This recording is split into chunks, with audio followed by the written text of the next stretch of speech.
Hi, everyone. Welcome to the How We Hustle podcast. I'm Mike. And I'm Tanya. And we invite you to join us in our unfiltered conversation about the real life hustle of being an entrepreneur. For more information about the podcast, check out howwehustlepodcast.com. Make sure to check us out on Instagram at How We Hustle Podcast. You'll find information on new episodes as well as notable quotes from the episodes we do. So come check us out at How We Hustle Podcast on Instagram. So when I decided what my goals for 2018 were going to be, one of them was to grow my YouTube channel. So I've been researching and hiring people and learning about YouTube for pretty much the entire year. And I had been talking to someone who was going to help me with my YouTube channel because I don't know how to edit video. And I wanted some help because that's just not my zone of genius. Well, it went down quite the rabbit hole along the way over the year. And just this past month, I realized that I'm going to scrap the YouTube channel.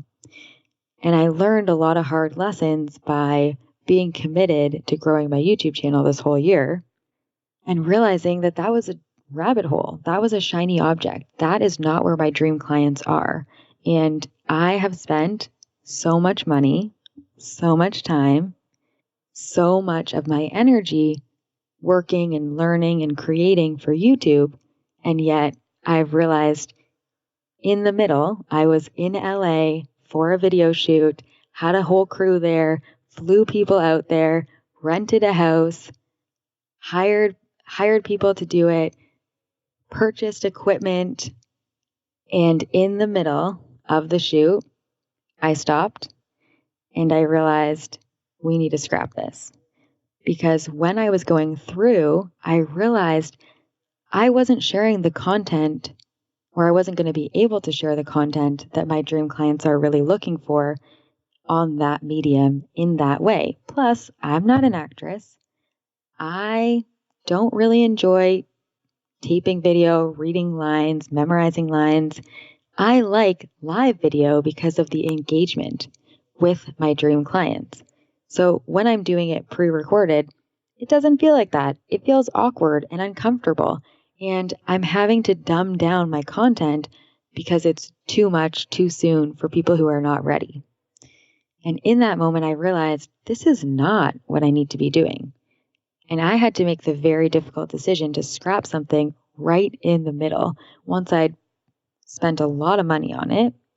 But the best decision I made was to scrap it, because if I hadn't, I would be committing and recommitting to something that wasn't making me money, something my dream clients weren't looking for, and something that wasn't going to grow my business or move the needle forward. And Mike, you had a really good analogy for what was happening and why it was a good idea for me to scrap it then and use the rest of the time in LA to do something productive for my business. Yeah, no, I think before I say what the analogy is, I think that what we're really talking about is this whole concept of spending money or deploying money, or not just money, but like time and other resources. So when you deploy money and resources and time and it doesn't turn out the way you wanted it to, or you had originally envisioned it to, how do you cope with that? And so I said, the best, if you lose money at blackjack, the best way to make your money back is not necessarily to play more blackjack. And it's like, once you've spent money, it becomes a sunk cost. So you have two options. You can keep chasing that money by going down the same rabbit hole that you were, or you can just acknowledge that the money is, and the resources and time has been spent. Nothing you can do going forward is going to get that back. So how do you deal with that? Because some people, I've been an entrepreneur for long enough that I've kind of just I'm calm. I've wasted so much money in the last 10 years. Mm-hmm. But I also know deep down that when you do that, if you hadn't done that, you wouldn't know which direction that you need to be going in. And ultimately it's the mistakes that get you, to the top of the mountain, if you will. And people that don't are scared to lose that money or lose that time in the first place, they just don't take action at all. And, so it's one of the costs of being an entrepreneur. it just is. And you have to cultivate that mindset of abundance, as we talk about all the time, to be able to sleep well at night. Like, you know, if you like spend $10,000 and you're not going to get that money back the same way you spent it. Like, how do you sleep well at night? Well, you just have to know that it's part of the journey. And if the journey were easy, everyone would do it, right? Mm-hmm. I think that I spent a lot of money making those mistakes, but I learned so many things along the way. And I remember my coach, when I was going through that experience, saying to me that, you know, as long as I learned something from this experience and I don't repeat these mistakes, then it was a well worth it mistake, because I won't make those same mistakes. Like, there were so many parts of it that I've learned, like, for one, trusting my intuition. Like, I wanted, something didn't feel right about it. There were so many things that came up from the universe to say, this is probably not a good idea. This is probably not what you should be doing. And I didn't listen because I really wanted to. I wanted to grow my YouTube channel. I wanted to have a YouTube channel. Did I really have a direction with it? Did I do any research? Because the research I did do, people told me things I didn't want to hear. They were like, well, I'd go there for meditations, or I prefer live video over YouTube. And I just didn't want to listen because I really wanted to have an amazing YouTube channel. And I thought that that would be a good way to connect with my dream clients, and it wasn't.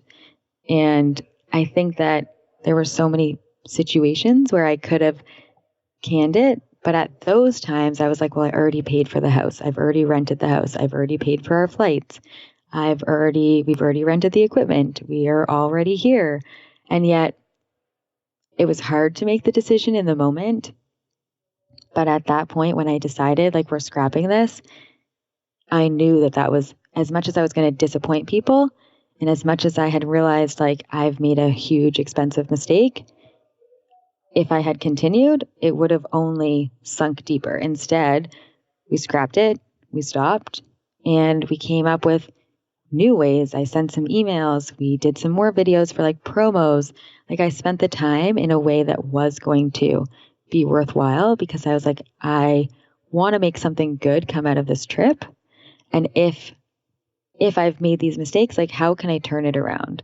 Instead of thinking about the money I spent, I just think about how, like, you know, I paid for those mistakes and I could have spent a lot more. I could have spent a lot more time. And not everything that we venture into is going to be successful.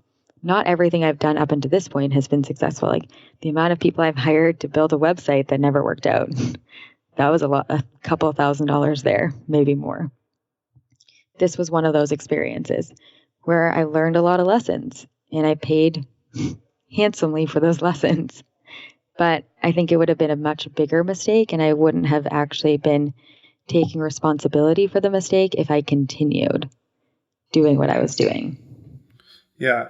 The same thing happened with me a few days ago. I just pulled the plug on a Facebook campaign that I was running for the last month or 5 weeks or so. Probably spent about $3,000 on it and just didn't get the results. So I just stopped it. I'm like, this is not working. Just need to stop it right now. And then my friend texted me today and he's like, how's that going? And I said, I just stopped it. He's like, well, what about all the money you spent on it? And I'm like, I don't understand the logic there. It's like, he's trying to say, like, well, what about all the money? Like, as if I need to keep going to recoup the money I've already lost. It's, you know, you kind of just have to learn from it. And I did learn from it. I'm not to say Facebook ads don't work, but the way I was doing it didn't work. So if I'm going to keep going, I have to change something, not just try and keep digging down to try and get up. Yeah, I think that that's, like, such a good piece of, like, a nugget of information, is that, like, sometimes we're going at it from the wrong direction. Like, maybe I would like to do YouTube Live. Maybe that would have been better for me. Or maybe, like, you know, maybe if you come at Facebook or Instagram ads from a different direction, but at the moment we can only see one path. And so that's the path we're taking. But sometimes when we take some space from it and come back to it in a couple of months, a couple of weeks, a couple of years, it might be different the next time we come back at it. Like, even for me, like, when I did my website this time, it was like a way different experience than before. And recognizing that, like, maybe the thing that we really desperately wanted isn't going to work for us, just not to say that that's not going to work for other people, but like for us, that doesn't work. Like for me, doing live videos works because I'm not the type of person that can follow a script. But for other people, like they probably do better at following a script. They can show up differently. Like I don't enjoy videos without actual real people there. So recognizing that, like, maybe the Facebook ads that you were doing from the way that you were doing them is not going to work from you, but maybe it will feel differently when you have a different idea of how, oh, maybe this is what will resonate with my dream clients. Yeah, you just gotta. I was so sure in my head that it would work, so I like went for it, but it wasn't converting. So you just gotta stop and not take it personally and not get emotional about it. I think that is really one of the most important lessons. Like money and resources, but like money doesn't have emotions, right? Mm-hmm. And a lot of people don't get that. Even my accountant made a comment to me one time, and I was like, dude, like you're making an emotional plea to me.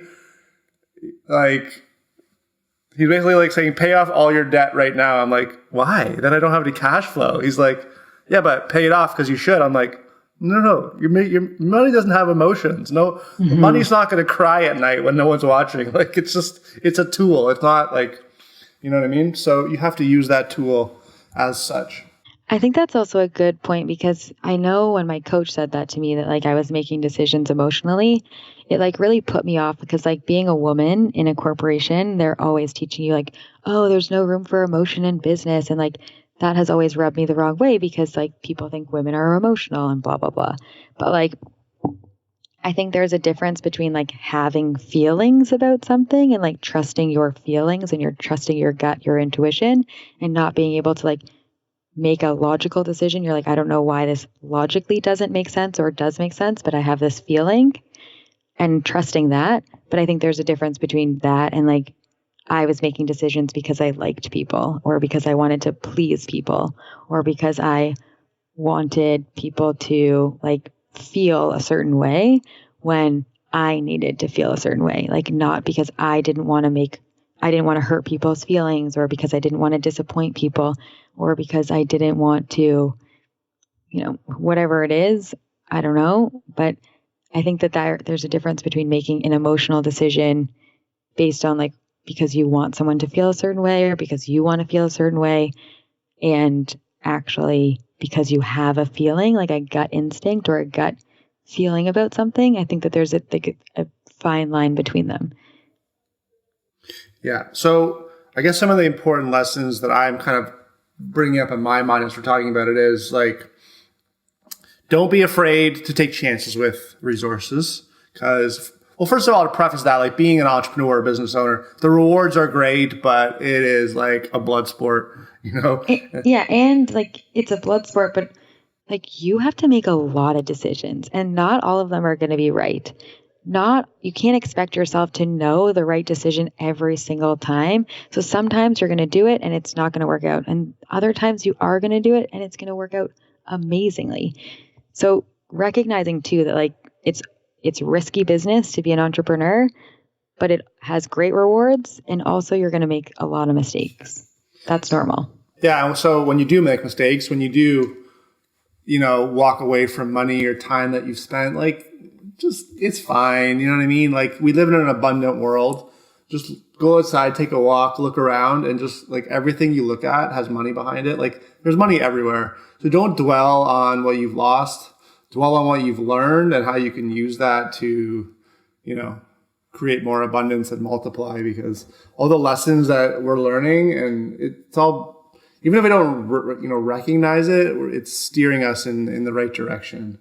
So I never let myself really beat myself up too hard when I lose money, as long as I feel good about the process upon which I decided to, deploy those resources. As long as I know that I made those decisions with rational thinking, then I never beat myself up on the back end if it doesn't go the way I wanted it to, because I learned a lesson from it. So, And I always think to myself that like obstacles are detours in the right direction. So if I was going down the wrong path, something's going to get in my way to redirect me onto the right path. So I take them also as a message from the universe that this isn't the right path to go down and you're being redirected. It sounds kind of like wooey or whatever, but like it's so true. Mm-hmm. Especially in hindsight, you can see how true it is. Sometimes in the moment, it seems like you're like, I know, but still. But then you give it a little bit of hindsight, and you're like, oh yeah, that made sense. Mm-hmm. I see why I had to be that way. So thankful that it didn't work out the other way. Yeah. I was just taking the streetcar here. It was like I won't go into that story. It's kind of silly, but I had this moment like an hour ago where I was like, wow, the universe really just had my back there. Mm-hmm. Exactly. The universe always has your back. There was a moment where I'm like, oh no, this is so annoying. And then like 2 minutes later, I'm like, oh, I realized why that happened. Mm-hmm. So notice that and like look for signs and ask for signs. Like when I was making that decision, I did ask for a sign. Like if this is the right path, like send me this specific sign. And I got it. And so then I followed it. And like, never forget, money is abundant. So there's always more to be made. So don't dwell on what you lost, dwell on what you can make in the future. Just say there's a lot more where that came from. And that's a wrap on another episode of How We Hustle. For more information, check out howwehustlepodcast.com.